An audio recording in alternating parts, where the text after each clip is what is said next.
Hello everyone and welcome to the Pikeville City Managers Report. I'm your host Jill Fraley Dotson, as always joined by Pikeville City Manager Donovan Blackburn. Been a while since we've been together, so good day to you. Well, good day, Jill. It has been. Been way too long. Unfortunately, there's been a lot going on, and between my schedule and your schedule, because you've been busy as well, it's been difficult to get together, but I'm looking forward to today's show. We have a lot to discuss to get our community up to date on all the wonderful things going on in and around the city of Pikeville.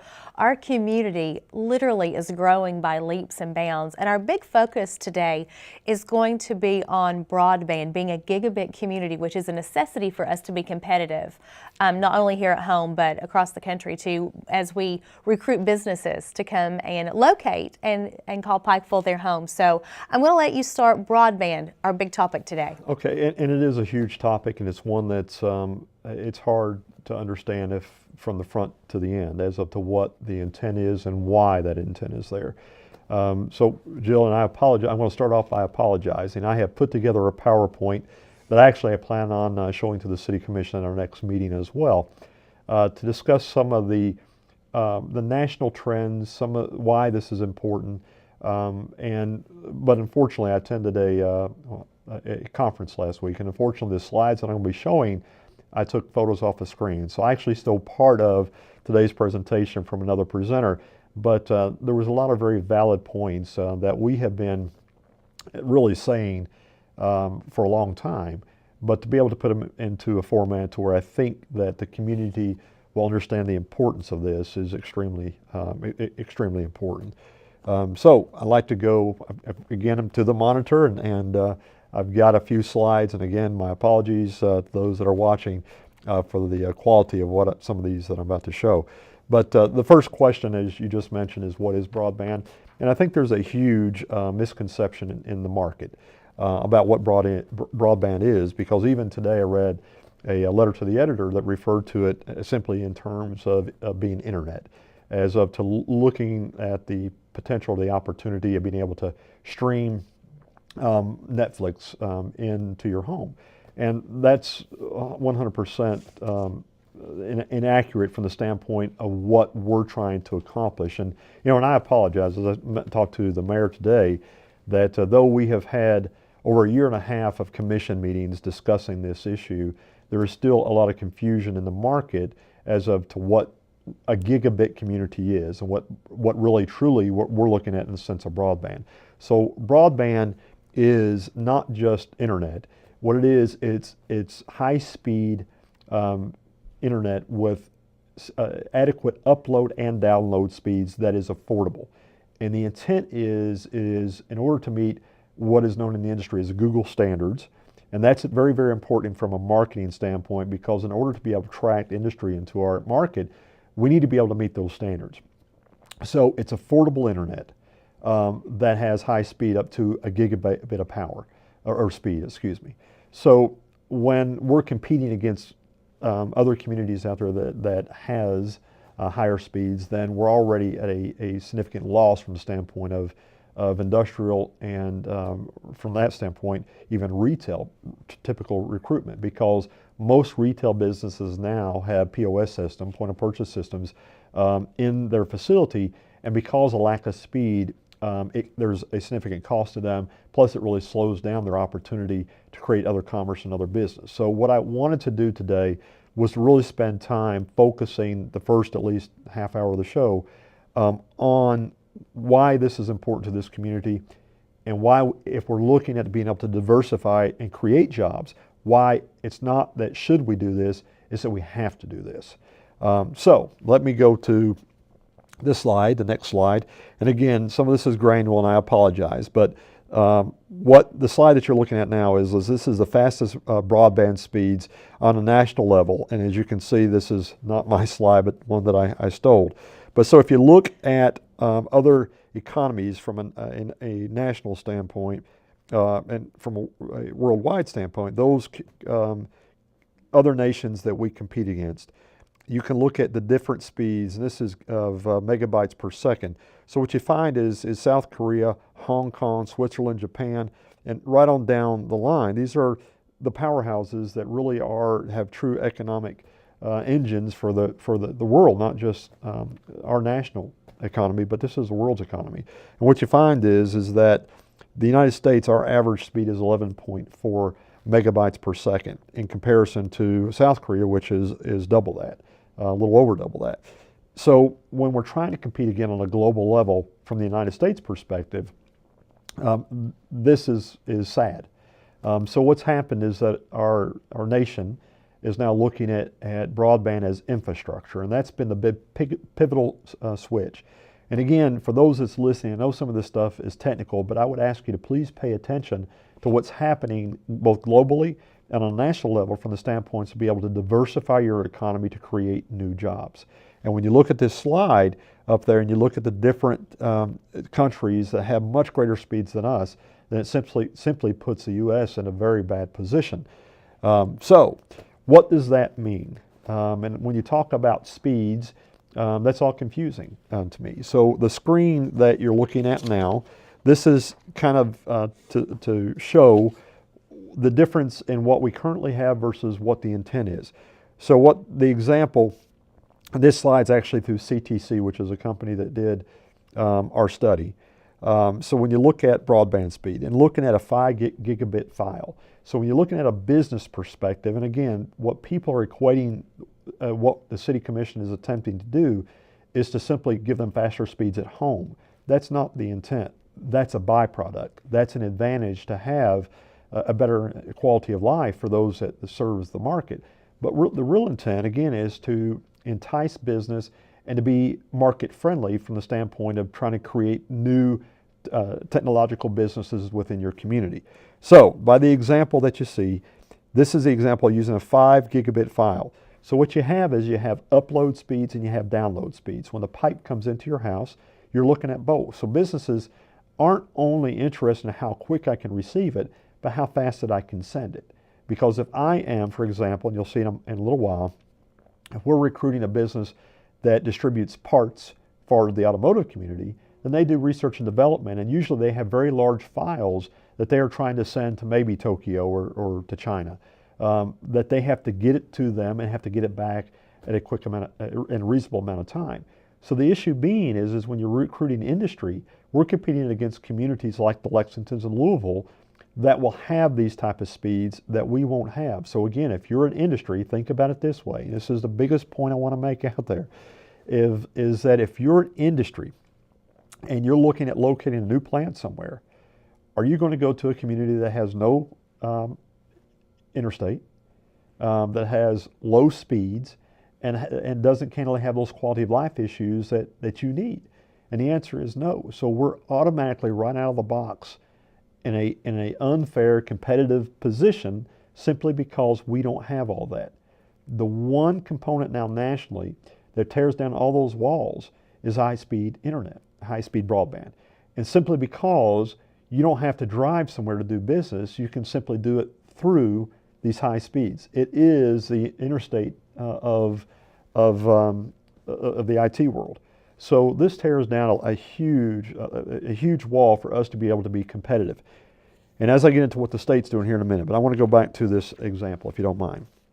So on a 5 gigabit file, if 3G wireless, and that's usually your cell phone, if you were to download upload a 5 gig file, it would take 2.4 days to do so. To download it, it would take 10 hours to do so. That's on your cell phone. So now let's go on down, and you can see T1 line, 4G line, DSL line. So I'm going to drop on down to DSL. If you had DSL, that same 5 gig file would take you 19.7 hours to upload and 1.7 hours to download. If you have a cable modem, it would be 90 minutes and 9 minutes. If you had 100 megabits of fiber service, that's 100 meg. Now there is some companies right now locally that's getting ready to release 100 meg. Currently, what I have at my house is 6 meg. So when you're looking at a 6 meg file, you're looking at, again, as something that's going to take a couple of hours at least to be able to upload or download, I'll say a couple of hours, several hours, when you're looking at the 5 gig. Our intent is to grow into a gigabit community So by that example, that same 5 gig file would take you 53 seconds to upload and download. That's the difference in becoming a gigabit community versus becoming what we currently have. Now, one could argue there are companies out there that have the infrastructure in that could provide a gig of service. The problem is they have the main backbone, but they don't have the service to the premises because of the absorbent cost that it is in order to build that capital. So though it is available, the other part of that I started out the show by saying is it is affordable broadband service. So the Google standard is for a gigabit of service is to be in the pricing of somewhere between $80 and $100 for a household and around $200 to $250 for a business. Right now, a gig of service locally would cost you about $1,500 per month, is what quotes that we receive. So the intent is to take it from $1,500 a month all the way down to $200 a month for businesses, all the way down to $70 to $100 for our residential business. But the problem is, again, is building what is known as a fiber to the premise system. And that's really where the cost, and that's what the commission is pursuing to become a gigabit community by doing just that. So as you can see by the speeds, so what I listed was from a business perspective as up to why that's important. Because again, a business that we're recruiting, they can go to Lexington and get these speeds. They're not going to come to Eastern Kentucky because we're simply not competitive. So now let's take it to the next slide. So you say, that Donovan, that pertains to a business, but I'm sitting at my house. What benefit is to me? So what I have here is a 2-hour HD movie, which anymore, Jill, I sit at the house and I wait for the new releases to come out, and the wife and I get to sit down and watch. It's so much easier to do it at your home. It's great. I mean, it is. It's a great date night. There's a lot of advantages to it. I'll leave it at that. Not that there's obviously several movies that I want to see on the big screen. It doesn't take the place of the big screen, but for those movies that you lose or you lost, it's a great opportunity. For your classic movies too, especially in this time of year where we're at home more and want to be there and really don't want to get out and you want to see the classic movies. This is going to make it very easy to stay home and do that. Well, and by that example, I just mentioned right now, I am currently paying about $80 for about 6 meg. That's what I'm paying, $80 for 6 meg. For that same $80, our intent is to hopefully offer a gig. So by the example that's up right now, 5 megabytes to download a 2-hour movie would take 72 minutes is what it would take if you were to download the whole movie. Now that's not watching it off the satellite because you're watching it as it's uploading. But to be able to download a movie would take 72 minutes. If I had a gigabit of service, it would take 25 seconds. Wow. So that's the difference. It's not about just a better internet. It's about e-commerce. It's about being able to compete on a global and national level. But I also wanted to show from the standpoint of quality of life, what does that mean from a homeowner's perspective? Right. And also the other piece of it from a homeowner's perspective is that as technology advances, there's going to be more and more components that are offered for your household. Whether it's a camera system, whether it's a security system, there's a lot of new technology that over the next 5 years that's coming out. I just had the opportunity last week, as I said, I was at the conference of seeing, and crazy, but still thinking into the future, they've got a system that's coming out next year, I think it's $70,000, that's basically 2 robotic arms that's mounted underneath your kitchen cabinet that you actually from work can push a button that you want spaghetti, and it will pull the food out of the refrigerator, cut it, put it on the stove, fry it, and when you walk through the door, it's ready. It will even do your dishes. It's actually going to be released next year. Now I could get into the doing your dishes thing. But that's, the point of that example is that is new technology that is coming, and at the current speeds we have, we're not ready, and we won't be able to not only compete, but those things that would be offered to our residents, we simply would not be able to partake of in an affordable level. So now, next question is what is the state and the fifth congressional district doing? Because there's been a lot of discussion statewide about the new backbone that the state, and under the definition of SOAR, or guidance of SOAR, I'm sorry, under the guidance of SOAR, of it being their priority, led by Congressman Hal Rogers and our previous governor, and now Governor Bevin, the intent is to build a new high-speed dark fiber project through the state of Kentucky, concentrating on Eastern Kentucky first. So we are supposed to have our node. If you're looking at your screen, you'll see a map of Kentucky, and you look at the node that is in Pikeville. That is scheduled to be here hopefully by early 2018. It's been delayed by about 6 months because of some issues that the state had to negotiate with what they call the pole attachments. But that project, all that has been now addressed, and this project is now underway. So what has happened is that the state is developing over 3,000 miles of dark fiber that the state will own. They're putting 288 pair, I think, of fiber. The city Pikeville has signed a memorandum of understanding with the state of Kentucky that when it comes to Pikeville, it hits actually the Pike County line, we are acquiring 144 pair of fiber that will be interwoven in the state's fiber. Now, that was a huge coup because what we don't have to pay for is the pole attachments, the right-of-way. So the city commission was able to save probably over $1 million through this initiative. But again, what we will have the opportunity of doing is connecting to the state's project through a change order and bringing 144 pair of high fiber, high-speed dark fiber into our community with the overall intent of then developing a fiber to the premise project. Because where there's a lot of confusion is there's a difference in what the state's doing, which is the backbone. It's the main cable. So if you were to think about it in the sense of infrastructure, it would kind of be like the city laying a water line.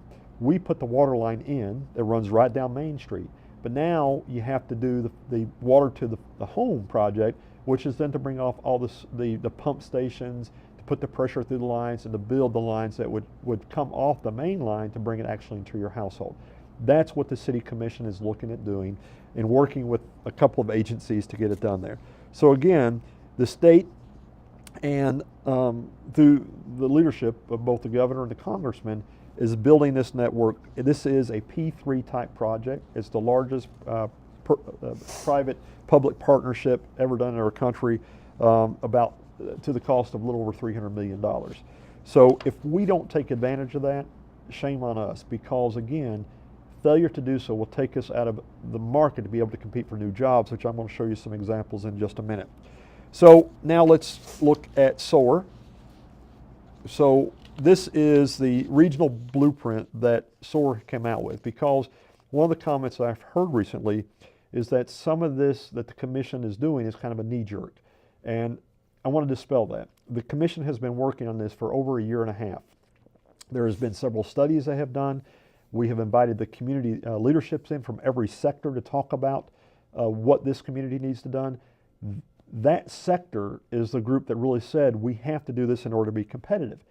The SOAR executive board also has met and has decided what their priority is, their blueprint, in order to create new opportunity for Eastern Kentucky. So what I have up on the screen is their 7 goals, and I want to refer to the first, second, and third goal, which all relates to goal 1, to increase the availability of affordable high-speed broadband through fiber to businesses and residents, and to increase an adoption rate through the SOAR region. So again, it's also SOAR's intent to really pursue high-speed, affordable broadband, because the experts understand what this means to our region.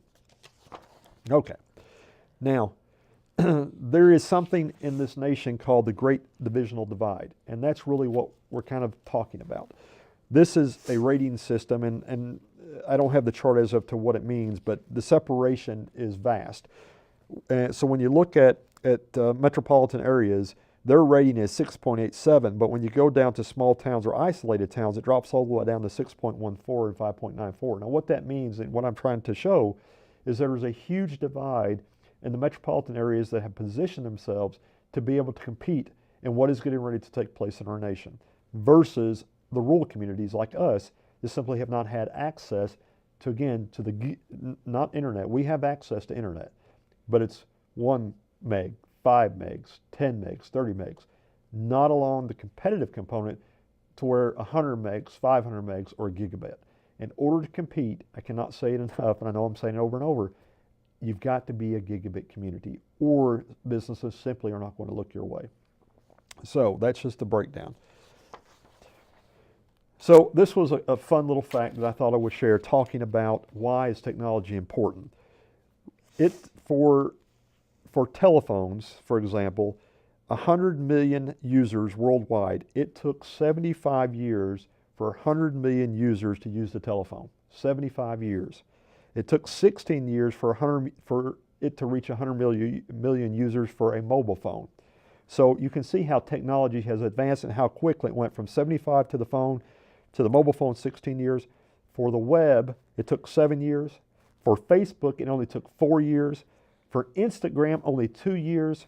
And for Pokemon Go, 1 year, reached 100 million users. And a lot of those were downtown. Oh, yeah, this was 1 month. 1 month, 100 million users, 1 month. Yeah, and 1 and I'm month. going I'm to tell sorry, you, 1 if month. you were, I knew when you said a year, I thought, no, that's a month. Yeah, I'm because sorry. if you Thank were downtown Pikeville when that started, I had no idea what it was at first. And I was driving through downtown and all these people were walking around. I thought, well, everybody's trying to exercise. And then I learned what it was. But it's, to your point, it's amazing how fast things are moving and how it's so important for us to be on the forefront of everything. Well, to your point, when they were walking, they had something in their hand, Yeah. which was called a mobile device, which is technology. And that's the whole point of this, is technology is moving so quickly. Without those speeds, we are simply going to be left behind. We isolate ourselves. Absolutely, and we become non-competitive because it's just simply we won't be able to compete and keep up. So another fun fact, every minute in our world, not just here in the U.S., but in the world, for every minute there is 300 hours of video uploaded to YouTube. There is 77,160 hours of video streamed down by Netflix.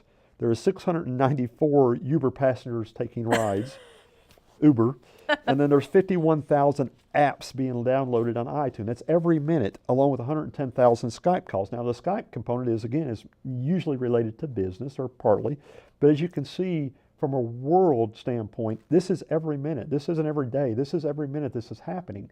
So again, our world and our nation is advancing from a technological standpoint. It's amazing that you have 110 Skype calls. I thought people just FaceTime now instead of doing the Skype thing. Well, again, business, when you're dealing with Tokyo, when you're dealing with Right. Japan, this is how people do business. It's much easier for them. And I can remember, Jill, in dealing with business about 4 or 5 years ago when we did our first Skype, our broadband speeds were so poor, it kept freezing up. Now, we've advanced since then, but this is what's happening worldwide. And again, if we aren't able to compete, can you imagine trying to go out and recruit a company, a parts manufacturer for automotive industry from Tokyo, and bringing them here and saying, we know you have to converse with your corporation, and we apologize that you keep freezing up on your frame, and trying to talk to them or to try to send them a file. We're not going to compete. Simply be able to compete. Your next slide is one of my favorite that I have seen in a long time, that depicts exactly how far we have come. Is this from? This is the Pope. The Pope, yes. This in 2005 when the Pope was installed. You can see 2005, and again, this was on the internet, but it was actually part of the presentation last week. But if you look in the lower right-hand corner of the low picture, you see an old flip phone. Flip phone, yep. So if you look in 2013 at what has changed, and that's all the phones along with the iPads. So again, look how quickly that we have transformed in 8 years' time from the standpoint of our country. So if you look at digitalization and what's happening with our world, this is some very staggering and very compelling information as to why this is important for us to do. Is at least 50 million devices will be connected by the year 2020. That's 50 billion devices by the year 2020. It's a $19 trillion global opportunity over the next decade. $19 trillion, get it out, $trillion in new business over the next decade. So it also will have an $11 trillion economic impact by the year 2025. So when you look at going back to the Great Divisional Divide, is those of us that are in the more rural areas that don't have the high-speed affordable, and again, I keep going to the word affordable, simply aren't going to be able to compete because business will not simply be, they won't be attracted to. Right. So we are definitely in a technological revolution. And the question is, from the commission has asked for the last year and a half, is are we ready and what do we need to do to get ready and to be competitive? Another great slide, I love this slide. This was done by the U.S. labor force by generation. And this is a study from the year 1995 all the way through 2015. And what you'll see is in the millions that the boomers, what is known, the boomers is made up from 1995, they were the majority of the workforce. So if you look on the far left-hand side, you'll see what's happened with that trend. As the boomers retire and go out of the workforce, what's happened is the Gen Xers and the millennials have increased. So by the year 2013 is when, or a little past, really about 2014, the millennials and the Gen Xers have now surpassed in the workforce over the boomers. So 53.5 million and 52.7 million are the boomers and the Gen Xers. The millennials is 44.6. Now, why is that important? It's because these are the people that grew up with technology. They understood and had the internet. They grew up with the iPhone. All these different components for people like me that originally had to use a Selectric typewriter in order to get my memos out when I first started in the business, that these are the people that require the service in order to be able to perform. So the question is how are we going to retain our own people through brain drain if we're not equipped to be able to compete? What's going to happen is as they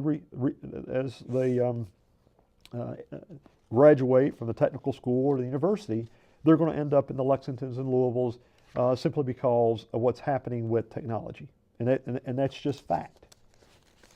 Okay. Bear with me. Move on to benefits. There is a lot of benefits. And again, if you look at the facts, which I'm going to show you some articles here in a minute, having, again, an economy and a workforce tied in with, and that's what we have an abundance of right now, is an available workforce because of the coal industry, is that it allows business to be more competitive. It will create a demand for a higher skilled worker, and it also adds value to the business. So here is, again, a very telling tale. So by 2016, this year, there will be 32 million people that was employed more than by 2010 in technology. That's 32 million people. So by 2020, we will reach 6.6 trillion in our economy, though G20, so when you look at a global economy and you look at being able to compete, that is where the opportunity lies. And the next slide means everything. This is a slide and what the commission has been talking about for the past year, is that when you look at the impact in jobs, what does this mean to jobs? Broadband enabled 36.4% of all new jobs in our national economy from the years 2014 to 2016. So when you're looking at, we talk about tourism and being low-hanging fruit to be able to create job opportunity because it's fairly easy. But when you're a city commissioner and trying to determine where you're going to invest to create jobs, 36.4% of the market is in technology. We can't compete because we don't have high-speed, affordable broadband. So, and that's up, by the way, from 29.5% from 2010 to 13. So even if you look back into the early 2000s, technology has advanced, as a picture we showed of the Pope. But as you move forward right now, again, it's 36.4%. What the experts are projecting is in years 2017 and 18, it'll be 50% of all new jobs created in the United States will be based upon technology, which will require high-speed broadband. So again, if you're going to cater to try to create new market and you're going to try to recruit new business, it's a necessity. Now, I applaud the next, talking about what locals have done, I applaud the fiscal court for what they have done with the teleworks.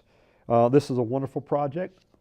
So from the standpoint of new job creation, we have the capability or the ability of training our people and getting them certified to where they can then work out of their home.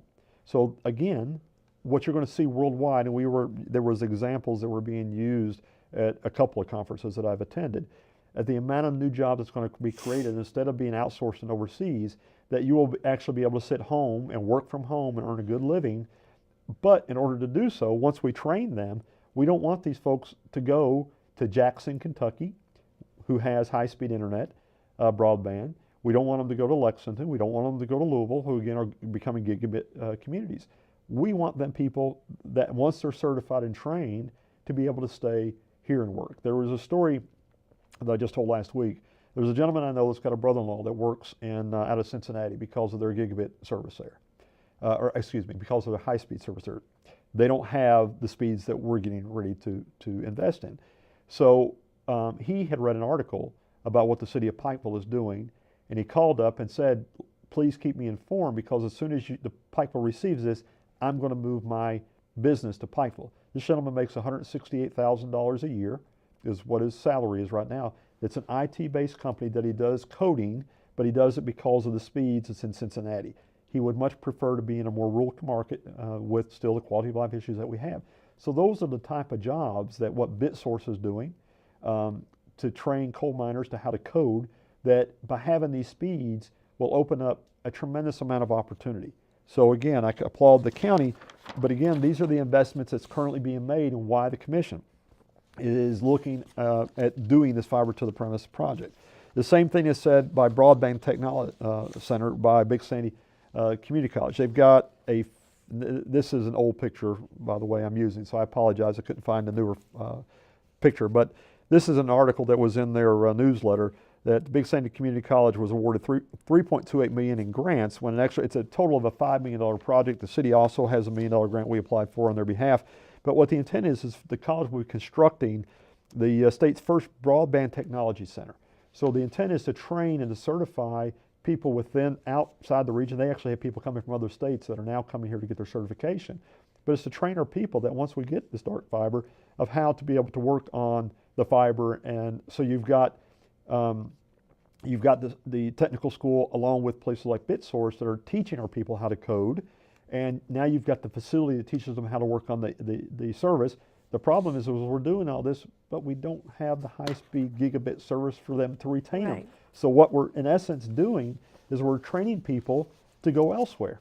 What we want to do is to keep our best and brightest here at home. Absolutely. But we also want to be able to create business opportunities, and that's what this is all about.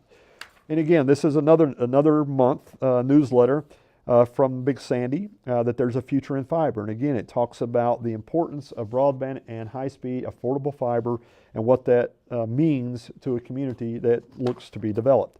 So, and the last one is this is 3 different stories in over, I think, about a year and a half's time, and I found in different newsletters, that fiber optics programs begin. So they created a workforce solutions to offer monthly certification courses. So again, I applaud Big Sandy, the university, BitSource, all these people that have vision in order to be able to put us in a position to be able to compete. But if we don't have the service, you can teach somebody to drive, but if you don't have the truck to put them in, it's all for naught. What's going to have to happen, or what will happen, is they'll go elsewhere. I'm going to breeze through the next PowerPoint. It refers again just to what I just mentioned earlier.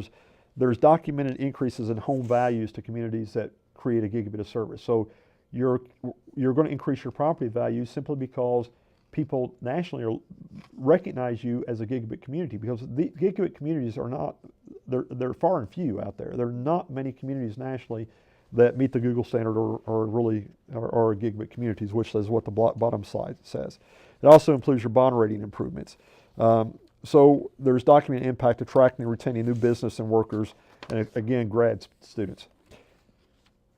Anybody that doubts what I'm saying, anybody that doubts this, I urge you and beg you to get online and research Chattanooga, Tennessee. Chattanooga, which is a gigabit community, they were the first really community that marketed themselves as such. But look at what Chattanooga has done. And what they have done is they have created thousands of jobs, several thousands of jobs, through this gig tank and bringing high-speed dark fiber into their community. They're actually marketing themselves as a 10 gig community, though currently there isn't components that can handle up to those speeds. I think there's some routers coming out next year that will get us all the way up to 800 meg. but by the time that we're able to launch, we'll be in the gig business. So again, Chattanooga had some of the same issues. They had lost jobs, they had lost their market, they were in a downturn economy, and through the investment in what we're talking about, what's happened is Amazon.com located there, created 2,000 plus jobs. Home Server created a new call center.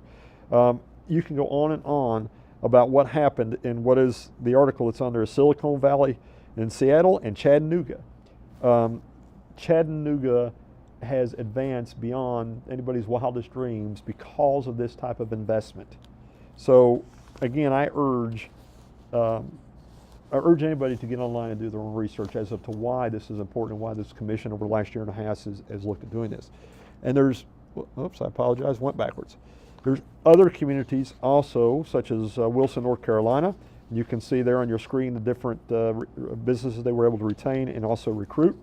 Bristol, Virginia. Again, the new jobs that they were able to attract to their area. Kansas City. Look at the startup villages that happen in Kansas City on the left-hand side of the Wow. screen there. Jill, this is jobs. These are communities that were able to go out and create high demand jobs, be able to keep their youth there, to be able to train their existing market. And I mean, this is, if we're going to be competitive, we got to have the tools to be able to compete with. And you just made a really good point. You said to be able to train their youth to stay there. And that's one of the things that we've always loved about our region is that we had jobs available to young people for years and years with the coal industry as if they wanted to stay at home, they could stay at home. Now that's not really, we're seeing, Amen. Unfortunately, that it's not an option. But with this kind of technology, what Pikeville is doing is going to make that possible again. Yes. Well, and that's, I mean, I go back probably 10 years ago, and I remember the commission in a meeting I can remember like yesterday, and the question was, what are we going to do to keep our youth here? We're losing through brain drain. We're losing our best and brightest simply because there's no opportunity. You know, I've got a son right now that works in Winchester because of the field that he's in. He works for AT&T. Again, you know, and that's what's happening. And what we want to be able to do is to create jobs not just for existing people, but to be able to prop up our economy for the next 10, 20, 30 years to come. And what the commission, through a very detailed process, is that they've understood that, and through their comprehensive plan and through all their due diligence and work, this has been the overall goal. So I won't say it offends me, I understand why. And the commission is very transparent. And every meeting where the press is present, we talk about these issues. But people candidly, they still don't understand. So that's why we wanted to focus so much of our time today in talking about the importance. So the question that's on the screen now is, what is Pikeville doing? Some of this the community already knows, but let me kind of put it all together for you. And I'm going to go fairly quickly through a few of these slides. But one of the things that we're doing tomorrow, as a matter of fact, we're having an open house to where this is the old museum that's beside of Roasted. This is now the City of Pikeville Office of Economic Development. We have now promoted a Director of Economic Development. We will have a satellite office for One East Kentucky, which is the private sectors through the chamber, through their own board, Chuck Sexton. So he will also have an office there. The University of Pikeville's Kentucky Office of Innovation will have an office there. So what we're doing is we're pulling our resources all into one location. I am actually putting my office in there as well. And I will have a satellite office in City Hall, but because of the importance of economic development and job creation, this is our priority. So we will be cutting the ribbon tomorrow on this office, and it will be officially open. The next thing that we're doing is we just launched our new economic development website. So not only do we have a city website, our transparent website, which has all of our minutes, our meetings, our bills, our ordinances, et cetera, online. And then earlier this year, we launched our tourism website to show all the benefits and beauty of what we have in the area. But in the upper right-hand corner is a new economic development website. And again, please log on to www.whypikeville.com, and you will see all the economic development information, a couple of videos. And what this was done was designed from the standpoint to help us to recruit industry. So we've created an office, we've created marketing pieces, we've got the statistics and the data that industry requires, we've created a new website, and tomorrow we're also cutting the ribbon on the new bridge for the Kentucky Enterprise Industrial Park. So the community is aware, because there's been so much press on investing $20 million to create an industrial park. But what we've got to be able to do is to be competitive. We applied for a grant that would, and this is an overview of the industrial park as well. So you can see the road that's coming up the hill. On the far right-hand side, you'll see something that says copper with an arrow and an arrow pointing down. But you also see at the very bottom, you'll see the word spec. Now, I'm going to go to the next slide. This is a spec building. We just received a $5 million grant through the AML with the endorsement of Congressman Rogers and that committee. And we will soon start building. We've already selected an engineering firm and an architect firm out of Murray that will be building a somewhere between a 45 and 60,000 square foot spec building up on site as well. Now, the benefit of the spec building is that now gives us a tool to be able to recruit an industry.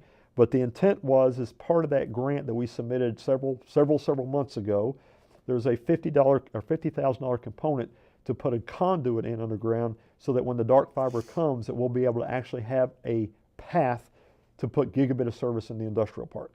So again, this has been discussed in open meeting. This was a path that we discussed 6 months ago about trying to create a path to become a gigabit service to the industrial park as well. So none of this, my point of this is this is through a lot of planning, a lot of discussion. None of this is a knee jerk. The next slide I'm showing, which is just a little slide, is this is the copper sulfate plant. This is them up there about a month and a half ago core drilling so they can get their foundation plans ready. So there is some work that is taking place, and the intent for them is by the spring of this year to actually start construction of a new plant that will create, hopefully, as they open, another 50 to 60 new jobs. One of my favorite photos, compliments of the engineer, Kevin Dameron, which I appreciate. This is the new bridge that we are cutting the ribbon on tomorrow for the new industrial park. Before we started today, I was looking through your slide presentation and I saw this and I said, is that finished? And you said tomorrow, which will be the 22nd of December as we're recording on the 21st. Just amazing, number one, how fast that has gone. Yep. But what opportunity is on the other side of that bridge? That's a very good way to put it. Actually, Commissioner Barry Cheney has said almost the same thing to me. I sent him a picture of this along with each of the commissioners, and what he said was that's a bridge of opportunity. Yes, sir. That leads to opportunity. So you're exactly right. But again, in order for us to be able to market this site, we have to have the tools to be able to do so. And the next slide shows part of what we've been working on for the past 2 years. We now have power to the site thanks to our agreement with AEP. All this is brand new. There's now a paved road to the site. The bridge will now bring you right to the top of the site. There is a 1 million gallon water tank that is to the site, which has all the extra capacity. There is sewer and water lines, the upper right-hand corner. That's throughout the entire park, as you will see by the fire hydrant at the bottom. So the park is now built out. It's ready to be occupied, but in order to be able, and we've got, again, the economic development office, the website, all the components, the bridge, we have all these pieces, but what we don't have is, again, the interstate. We don't have those pieces that industry is going to look at, but what we do have is a school of technology, Big Sandy. We've got a 4-year college. We have a medical school. We have a regional hospital with a trauma facility. We have a strong banking community. We have a surplus of skilled labor. We've got all those pieces, but what we don't have is a technological piece that will allow us to market towards 50% of the new jobs that's going to be created over in our industry or in our country over the next few years. The other thing that we're working on is a new membrane water plant. That's a $20-some million plant we're working on now. And this isn't a pretty picture. Nobody likes to talk about sewer, but it's extremely important because the commission had the insight, the vision 7-8 years ago to develop a plant that will be able to go from 2 million gallons per day to 4 million gallons per day. So that gives us the excess capacity of sewage that's needed for the industrial park. But by simply dropping new membranes into the plant, we can grow all the way to 6 million gallons. So the hope, or the intent, it candidly is this allows us for the growth for the next 30 to 40 years. Because currently what we have is about, when I started 10 years ago, or 13 years ago, we were running 6 million gallons is what we were at. Now we're about 1.7 million gallons. So that's what we've increased, is about 1.5 million gallons over the last 13 years. So when you look out, if you use that same strategy, we're good for at least the next 20 to 30 years. So that's what we've done. So the commission's not been idle. There's been a lot of thought. The internet piece of it was a part of it too. So the question is now what are we doing going forward? The one industry that we're really, you heard me talk about earlier in the program, that we're going to really sought after and we're working with One East Kentucky on is going after the automotive parts industry. There has been a rumor out there, by the way, and I'm going to dispel that right now. I've had several people ask me if we have Volkswagen and Kia plan, if they were going to, then the answer is absolutely not. I wish I could say it was, but it is not. And if you look at this slide, though it's a little busy slide, what you will see is all the states that surround Kentucky. And if you see the different emblems or logos of the different car manufacturers, those are the different places where car manufacturers are located within the surrounding states. The red dots, so what happens for a car manufacturer is that they simply, Georgetown puts a car together. They don't manufacture the parts. All the parts come in, they have an assembly line that they have the parts staged and they put the parts together. They also have research and development, which is important to what we're talking about today. But all these red dots are all the different companies that are in and around the surrounding states that manufacture those car parts. So this is the people that manufacture the brakes, the steering wheel, the seats, the mirrors, the windshield, et cetera, et cetera, et cetera. If you'll notice where there's no red dots is in the green area, and that's Eastern Kentucky. And it's simply because we don't have the technology, we weren't recruiting, and we're simply not in some of the metro markets. But with this high-speed broadband capacity, now with the Marions branch, because candidly speaking, I've told this story before, Jill, is that I had a company come a couple of months ago and asked for 20 acres of property. They needed 20 acres of property, they needed water, they needed sewer, they needed US 23 access, and they also needed full-time fire protection. So I didn't just look in the city.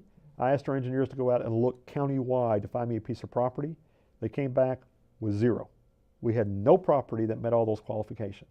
Now, is there 20 acres pieces of property in the county? Yes. There's no full-time fire. Or the different components, and it needed to be all flat on one level, so there is some properties around that even in the city that meet the criteria, but it was zoned improper. So again, the value of Marions branch to allow us to go in and to recruit industries such as hopefully the automotive parts industry is one that we're going to target. There's other areas that we're going to target too, but these, just to show that I think there's 420 different, those red dots that I just showed on the previous slide, there's 420 different companies that manufacture part that represent those dots, and that's the busy slide that's up right now. The other sector that we're going after that you've read about in the paper is also the aerospace industry, the aviation aerospace industry. Due to a lot of hard work by One East Kentucky and some others, the US 23 corridor was now certified for the aerospace industry. And if you look at what's happening in Moorhead, again, it's an easy area to target, but the aerospace industry above all else has to have high-speed broadband to be affordable to be able to compete. Again, this is why this is important.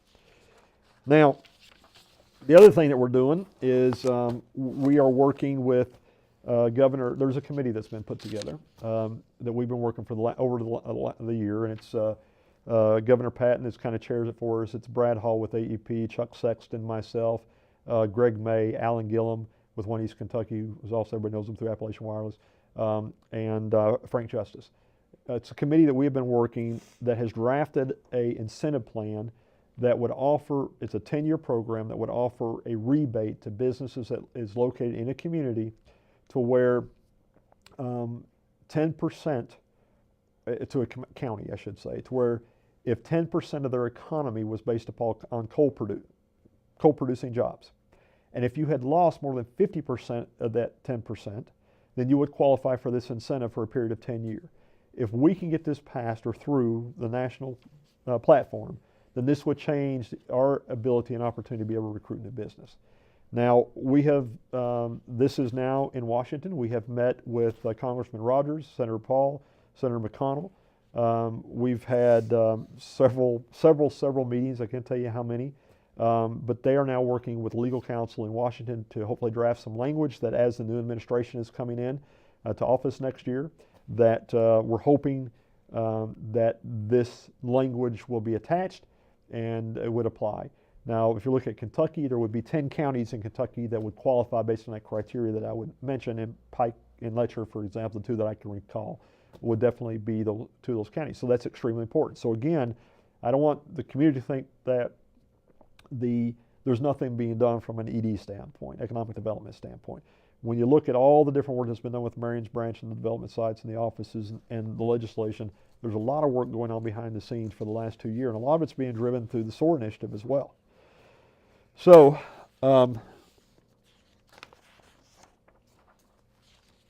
the question again I ask is why, as I mentioned earlier, is to compete from economic development.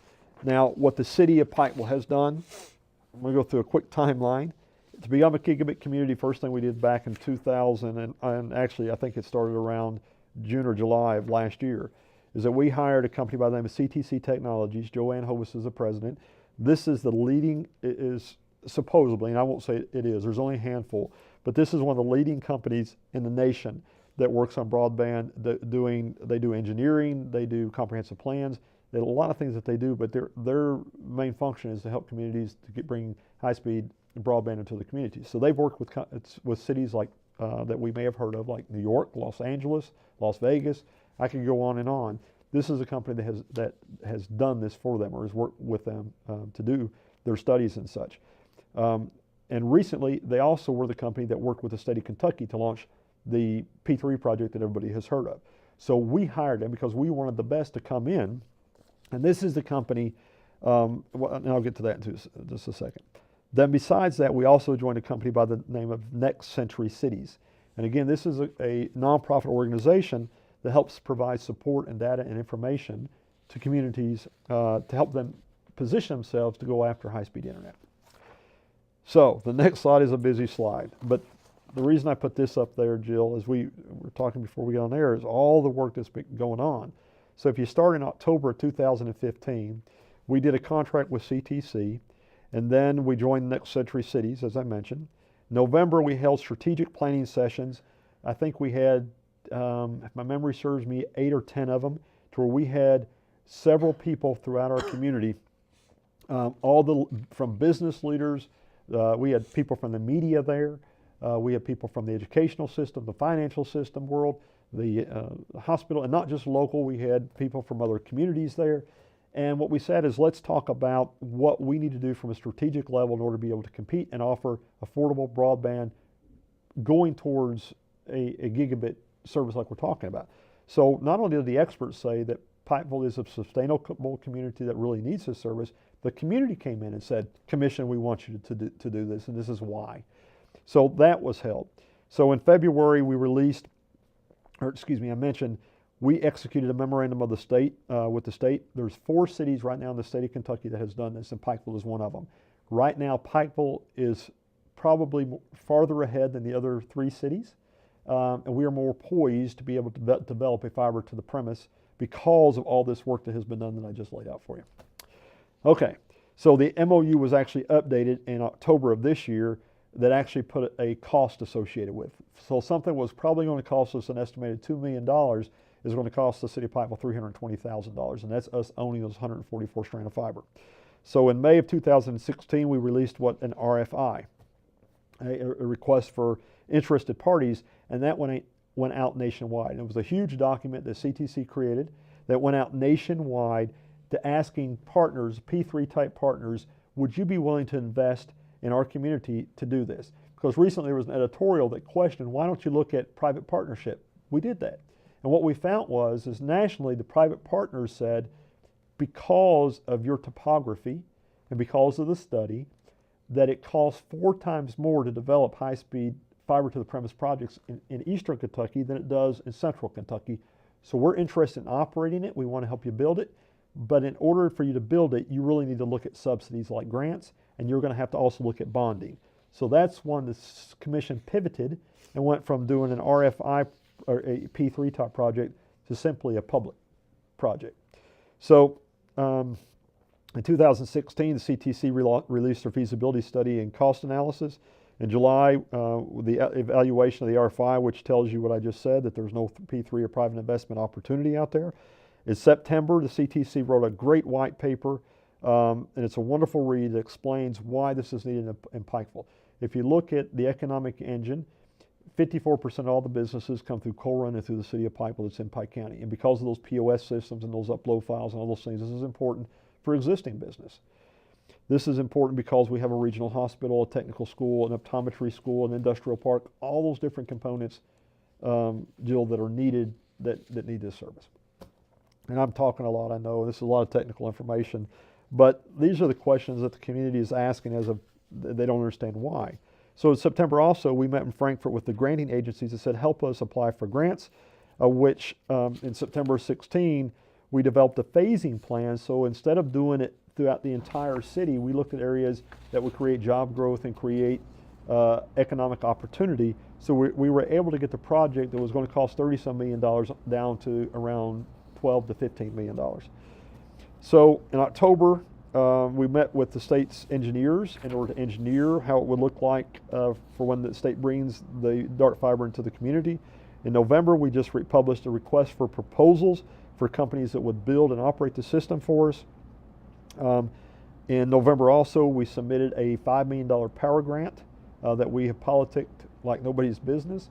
We've got another grant that will follow on that if we get this grant, and we're very hopeful based upon what the granting agencies understand that probably Pikeville will be one of the communities that will benefit the most because of the economic component to it. And then what we're talking about now is finding a revenue stream to be able to pay for not just the build of the system, but the operations of the system. And that's where the commission looked at the restaurant tax. And then again in January and February is when the RFPs are due. Now, that's a lot. Take a breath. So hopefully, Jill, I have done a decent job of explaining the importance of this, why this is needed. And it's not, as some would think, just to create faster home internet speeds. This is an economic development tool to help us to compete globally. So the issue of the restaurant tax came into play. And what briefly, the commission will be taking up the second reading of the restaurant tax. But on your screen, in order for a city to qualify for the restaurant tax, you had to be, and some of it's now based upon population, but you had to be a fourth or fifth class city. So if you look on the right-hand side of your screen, these are all the cities. So the majority of the cities that fall within that category have a restaurant tax. So those are those cities that can, so Coal Run, for example, cannot put a restaurant tax in because of their classification. City of Pikeville could. Prestonsburg and Paintsville, for example, they are in a class to where they qualify for the restaurant tax, and both of them have a 3% restaurant tax. And there are restaurants that I don't want to call out by name because I haven't asked them to do so. There are restaurant owners, franchisees, that have been very supportive of the city of doing the restaurant tax because of what it creates. It creates traffic.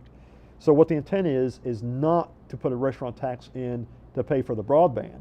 The intent is to put the extra 1%, because we've already got a 2% tax in, is to put 1% in, which is 10 cents on a $10 meal, is what it will increase by if you want to equate it to food. So it's to put that extra 1% in that will then pay for tourism initiatives that we're paying out of the general fund right now.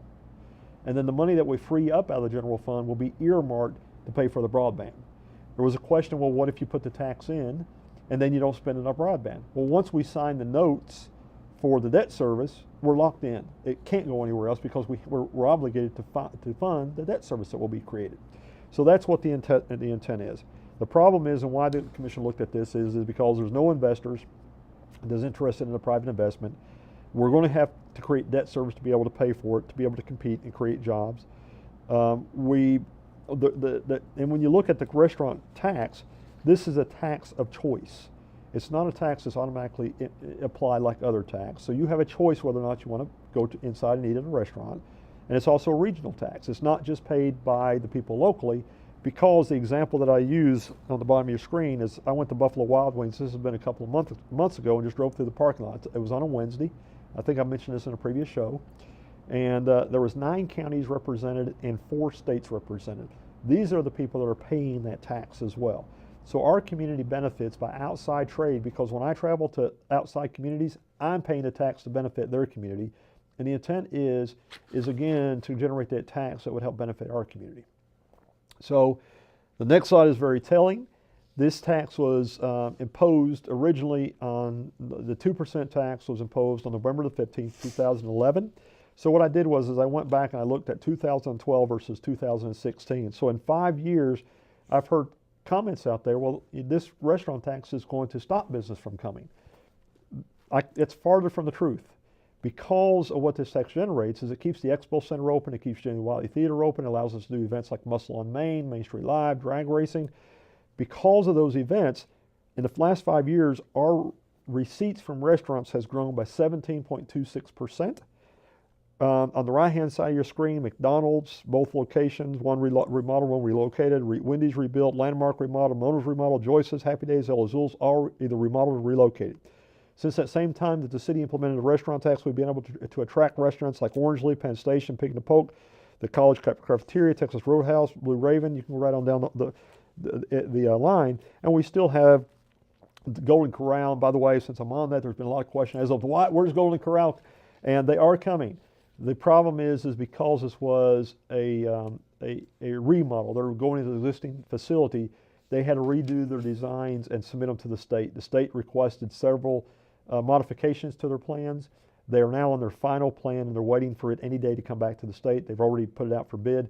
There's a billboard down on South Mail coming in, or North Mail Treasure coming in town that talks about them coming soon.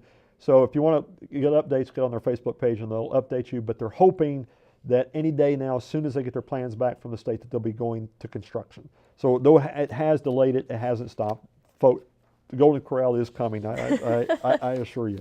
So again, when you look at restaurants and what the tax has done, it has created restaurants and certainly new opportunity. And then the last slide that I'll leave you with, or two slides that I'll leave you with as we talk, because we talked about a lot of different economic development pieces. The last slide I'll leave you with is that the city right now has $55 million worth of projects going on. That's money that we've got, and the majority of it by grant. So there's a lot of movement going on. It's not just, again, just the restaurant tax, just this. There's a lot of different projects that $55.8 million equates out to. And then since it is the holiday season, I'm going to equate that to this, my favorite holiday movie. And again, I stole this from the conference last week, which I loved, is that It's a Wonderful Life. My wife and I just watched it a couple of weeks ago, and we'll watch it again. It's our tradition. We'll watch it on Christmas Day. But It's a Wonderful Life. And Bedford Falls, George, as you see. So the question is, from an investment standpoint, if you're familiar with the story, do you want to be a Bedford Falls or do you want to be a Pottersville? And that's candidly what the commission has asked themselves over the past several years. And the reason why Pikeville has continued to advance and continue to grow is because the commission has taken risk, just like George Bailey did. The savings and loan, they've taken risk and invested in our community to create opportunities. By not doing so and tying all that money and leaving it in one institution, like Old Man Potter did, is you got Potterville. So the commission will, and hopefully it was a little fun with a visual, but that's really what I wanted to leave this community thinking of, is without these type of investments, we're simply not going to grow. And the last example that I'll use, or two examples, is I grew up in this community. This is my hometown. And I remember the old miners building over at the hospital. Imagine if the hospital had not invested, where would they be today? Imagine, and what if they hadn't taken that risk? Imagine the same thing with the university. Imagine where the university would be 10 years ago if they had not made a decision to take risk and to make investments in their community. There would be no medical school, no optometry school, or people wouldn't be having the opportunities that they had today. So as you look at the landscape of our city of Pikeville, it's because of smart investment, and it's unfortunately, at times, the people that have to make that investment is through a local tax. And I realize there's going to be people out there that disagree with me, and certainly I understand that because I have to pay it too, and I get it. But from the commission standpoint, is that they have leveraged $55 million in bringing grants and federal dollars and state dollars into the community to help the community grow. Part of that was through local, using local funds. This is no different. We do expect to get grant. We hope over time that it will, through the take rate, that it won't need as much to prop it up, but to get it started and to get it done and not to be behind the 8 ball, it's something that is the commission feels is a necessity, and that's why they're chosen the path that they have today. So that's my update, Jill, on broadband and other economic development opportunities. And I apologize for doing most of the talking today, but there's a lot of information. A lot of it's technical, but again, when you're trying to tell people what you've done over the last 2 years, it's hard to do in an hour-long sit down. It is. Well, I tell you, as we close out 2016, as we always do, our update shows and our recap shows at the end, it's amazing to me where we were just a few short years ago when we started doing this program to where we are now. Mm-hmm. And then seeing the $55 million worth of projects that are going on right now, like you just mentioned, I can't imagine where we're going to be at the end of 2017 and all the new projects and the new buildings and the new infrastructure and everything that's going to be new when we start to talk about the next year. Amen. Well, there's a lot of neat stuff happening on the horizon. Like everything else, it's going to take time. The commission spent the last couple of years investing and really pursuing, trying to recruit retail and tourism and waiting for the industrial component to be ready. And candidly, speaking, what this community needs is blue-collar type jobs to put food on the table. And that's where our priority is. Unfortunately, or fortunately, we've got a lot of great assets, but we don't have all the assets, unfortunately, and some of that we're going to have to invest in order to be able to compete, and that was the nature of the show today. So I appreciate the opportunity to explain, to communicate, and to help hopefully our community understand the importance of this. We will meet back sometime after the new year. Amen. To outline what we're going to do for 2017. But as always, it's a pleasure to sit down and talk with you and learn everything that's coming and be excited about what our community is going to offer to our future. Amen. You have a wonderful holiday season. You too. Merry Christmas. Merry Christmas. Happy New Year. This has been the Pikeville City Managers Report. Thank you so much for joining us.